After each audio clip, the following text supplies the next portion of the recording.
Hayyakumullah, ya atfal al-Muslimin, or the children of the Muslims, walhamdulillah. So we have a small book here, right? So this book here has 40 ahadith. How many ahadith? 40 ahadith. So we have 10, 10, 10, 10, totals up to 40 ahadith. About what?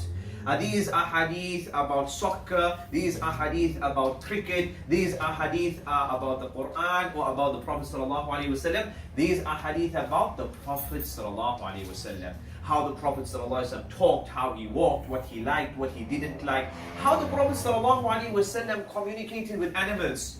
How the Prophet ﷺ dealt with little children. How the Prophet ﷺ, when a baby was born, they used to bring the baby to him. Yes or no? And what would he do?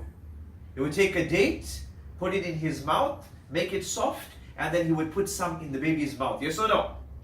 Yes or no? Technique, excellent. So these 40 ahadith are about the Prophet ﷺ. And now inshaAllah, ya atfal al-Muslimin of Madrasa al-Huda, we will go through 2 ahadith inshaAllah. How many ahadith? 2. So 1 plus 1 is how many, ukhti? 2. And 3 minus is 1? 2. Excellent. So we will do 2 ahadith inshaAllah, right? Most of these ahadith you might even know inshaAllah. But I'm going to ask questions. And so let's see who pays attention. Remember, these 40 ahadith, if anyone studies them, we might get you copies inshaAllah. We'll send you the WhatsApp version, PDF copy. You can print it out, you can watch it, and you can look at the book on your computer, on your iPad. And if you read the ahadith, you watch the videos maybe, you read through it, etc., then there'll be a test. Maybe in 3 months from now. When, Sheikh?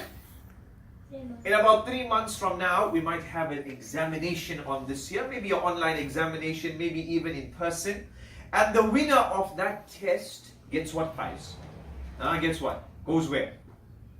Goes for Umrah, inshaAllah. Completely paid. You don't have to spend any money. Free Umrah prize for you, inshaAllah. And if you don't come first, then you come second. Then you get a Galaxy Samsung tab. I came third, you get another tablet. You came fourth, you get a tablet, inshallah. Then there's also 4 phone prizes, and then there's some book prizes, inshallah. Who wants a prize?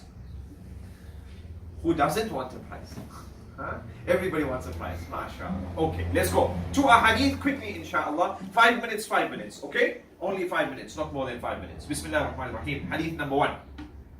And Ibn Abbas. Ibn Abbas was a young boy when the Prophet ﷺ passed away. He was only maybe about 10 years old when the Prophet ﷺ died. So he was a young boy. So this boy narrates this hadith. He says that when the revelation came down, when the Quran came down to the Prophet ﷺ, وَأَنذِرْ عَشِيرَتَكَ الْأَقْرَبِينَ, meaning, give warning to your family. Remember in the early days, the Prophet ﷺ, was he doing da'wah out in the open and calling people to Islam? Or in the early days he was doing it quietly in secret? In the early days, what was he doing? Out in the street or quietly? Quietly, excellent. But then Allah sent down the Quran. Now you need to warn your family. You need to advise your family. You need to call all these family people. You need to call them to Islam. وَأَنذِرْ عَشِيرَتَكَ الْأَقْرَبِينَ in Surah Shu'ara. And so the Prophet ﷺ, he went up what mountain? Who remembers the story? He went up what mountain? Sa'ida? Jabal? He went up what mountain? And then he asked them, do you know who I am? Etc. He went up the mountain of Safa. He went on top of the mountain of what? Safa. The mountain of Safa. Insha'Allah, when you win the Umrah competition, you go to Makkah, then people, they walk between 2 mountains. Safa mountain and then Marwa on the other side. They walk between these two mountains. You know the story of Ismail? His mother, she had him down on the floor there and she was running from this mountain to the other mountain looking for? Water. Cold drink, huh? Water. She was looking for water. Yes, she was looking for water, inshallah. So the Prophet ﷺ went on this mountain of Safa. فَجَعَلَ يُنَادِي, and then he began to scream, he began to, address the people, raising his voice. Ya Bani Fihr, Ya Bani Adi.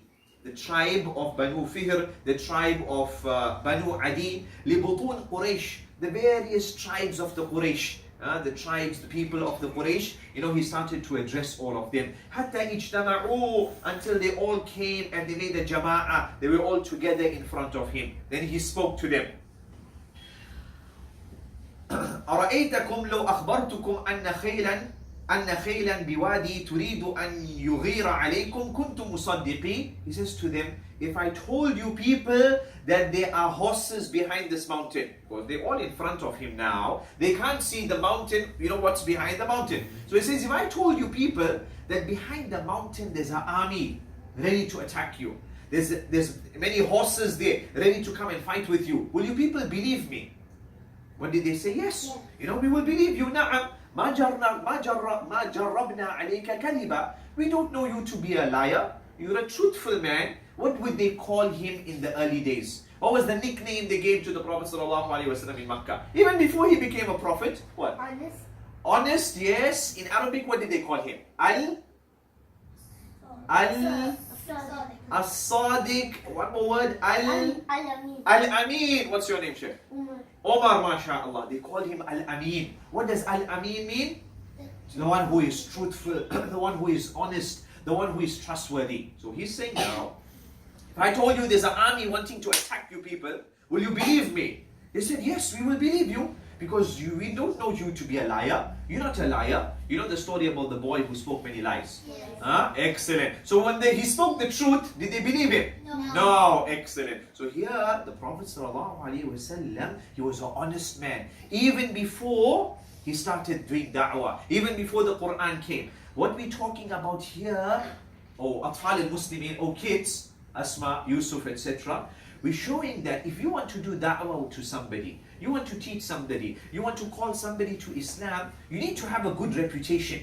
People need to know that you're a good person. But if I'm smoking morning, evening and night, and I tell you, brother, you know, you must not smoke. Smoking is bad. Are you going to listen to me? No. You say, well, you're smoking yourself. If I speak lies morning, evening and night, and I tell you, what's your name, sister? Maryam, you must not speak lies. It's not nice. What will Maryam say? But you, Bilal, you always speak lies. Yes or no? Huh? Yes or no? If I come into class here and I have one fancy hairstyle, but one hair is red, one is green, one is blue, one is purple, I got my hair standing up, I got all earrings around my ears, etc. And I tell you that you must not dress like this. It's not nice. You look like a clown. What will you say? You say, but you are the one who's looking like a clown. Yes or no? So the Prophet ﷺ, the people knew that he was an honest man. They believed him to be Al-Amin. So now he tells them, if I told you there's an army here, will you believe me? Yes, we will believe you. So if you will believe me about that, فَإِنِّي نَذِيرٌ لَكُمْ بَيْنَ يَدَيْ عَذَابٍ شَدِيدٍ. Then he says that I am warning you. I am warning you people. You better become Muslims. You better only worship one Allah. There's not 5 Allahs. There's not 5 deities. We only worship Allah subhanahu wa ta'ala. Don't worship this person and that person and this person and that tree and this stone and that grave, etc. No. You only worship Allah subhanahu wa ta'ala. So he warned them, he says, I am a warner to you people. I'm warning you people. Be careful. Otherwise Allah is going to send a big punishment upon you people. So if you believe that I'm a truthful man, in all other matters, if you believe there's an army waiting with horses here, if I told you, you're going to believe me. So if I tell you that there's only one Allah, you must also believe me. Excellent. Walhamdulillah, mashallah. Prophet ﷺ, so he told them, you know, this here, and he obviously used his reputation that he was a good man, so they believed him. He's a good man, and so alhamdulillah, many embraced Islam, and some unfortunately did not embrace Islam. So that was hadith number 1 from the 40 ahadith on the Quran. 40 ahadith about what? About the Prophet sallallahu alaihi wasallam. Walhamdulillah. Hayyakumullah, barakallahu feek. Assalamu alaikum wa rahmatullah.